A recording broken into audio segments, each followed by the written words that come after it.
Hello प्यारे friends, इस video में गणित विषय से गुणनखंड का परिभाषा बता रहा हूं और गुणनखंड के परिभाषा के साथ साथ गुणनखंड किस प्रकार से तोड़ा जाता है मैं इस वीडियो में बता रहा हूं। इस वीडियो में शुरू से अंत तक जरूर बने रहिए। जिन बच्चों को गुणनखंड का परिभाषा याद नहीं है वो बच्चों शुरू से अंत तक जरूर बने रहिए। इस वीडियो में शुरू से अंत तक बने रहने के लिए फ्री एजुकेशन धर्मराज की ओर से सबसे पहले आप लोग का स्वागत है। तो देखिए, गणित से गुणनखंड का परिभाषा क्या होता है मैं इस वीडियो में सरल तरीका से बता रहा हूं। इस वीडियो में शुरू से अंत तक जरूर बने रहिएगा। देखिए, गुणनखंड किसे कहते हैं? जब कोई भी संख्याओं को छोटी छोटी संख्या से तोड़ा जाता है तथा गुणनफल के रूप में लिखा जाता है उसे गुणनखंड कहते हैं। समझ गए? जब कोई भी संख्या हो उसे छोटी छोटी संख्याओं से क्या किया जाता है? तोड़ा जाता है। तो छोटी छोटी संख्याओं से उसको तोड़कर गुणनफल के रूप में लिखते हैं। किस रूप में लिखते हैं? गुणनफल के रूप में लिखते हैं। तो क्या कहलाता है? गुणनखंड कहलाता है। समझ, क्या कहलाता है? गुणनखंड। जैसे देख लीजिए 120 एग्जांपल में समझ लीजिए, ये पूरा संख्या दिया हुआ है और इन संख्याओं को छोटी छोटी संख्याओं से क्या करना है? तोड़ना है। तो छोटी छोटी संख्याओं जो गुणनखंड के रूप में टूटा है वह 2 से शुरुआत होता है। कितना से शुरुआत होता है? 2 से शुरुआत होता है। तो 120 है संख्या और इसको क्या करना है? छोटी छोटी संख्याओं से क्या करना है? तोड़ना है। समझ नहीं? तो छोटी छोटी संख्या 2 से शुरुआत होता है तो 120 2 से कट जाएगा 60 दूनी 120। समझ नहीं? फिर 2 से कट जाएगा 60 दूनी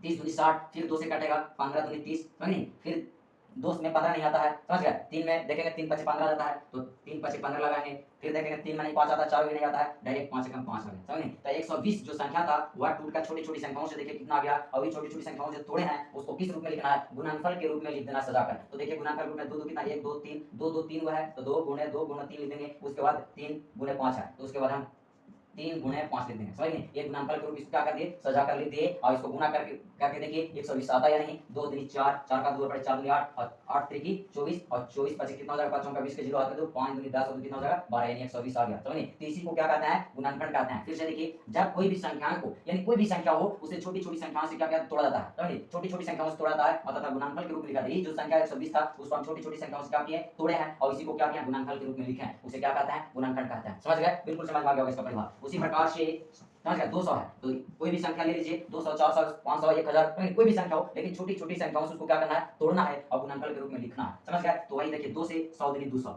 समझ गए? अब 2 से 50 दूनी 100 होता है, फिर 2 से 25 दूनी 50 भी लग जाएगा। 2 में 25 नहीं आता, 3 में भी नहीं आता, 4 में नहीं आता, डायरेक्ट 5 पचे 25 होगा। समझ गए? अब उसके बाद 5 एकम 5 आएगा। अब नहीं टूटेगा यानी अब 200 के क्या करना है? इसी को छोटी छोटी संख्याओं से जो टूटा है 200 उसी को गुणनफल के रूप में क्या करना है? लिख देना है। तो 2 गुणे 2 में क्या है? 1 2 3 यानी 2 गुणे 2 गुणे 3 है तो लिख दिए। उसके बाद 5 गुणे 5 में क्या है? 2 है तो 5 गुणे 5 2 है तो 5 लिख दिए। उसके बाद गुणा करके देखिए 200 आता है या नहीं? तो 2 दूनी 4 और 4 का 2 पड़े 4 दूनी 8 8 5 40 और 40 गुणे 5 कर दीजिए 0 के 0 और 5 का 20 यानी 200 आ गया। आगे कि नहीं? तो इसी प्रकार से जब कोई भी संख्या हो समझ नहीं उसे छोटी छोटी संख्याओं से तोड़ा जाता है और तथा गुणनफल के रूप में इसी प्रकार से लिखा जाता है तो क्या कहलाता है? गुणनखंड कहलाता है। इस वीडियो में शुरू से अंत तक देखेंगे तो बिल्कुल गुणनखंड का परिभाषा याद हो गया होगा और उसके साथ साथ गुणनखंड छोटी छोटी संख्याओं से कैसे तोड़ा जाता है वो भी आपको समझ में आ गया होगा। इस वीडियो में शुरू से अंत तक देखने के लिए धन्यवाद।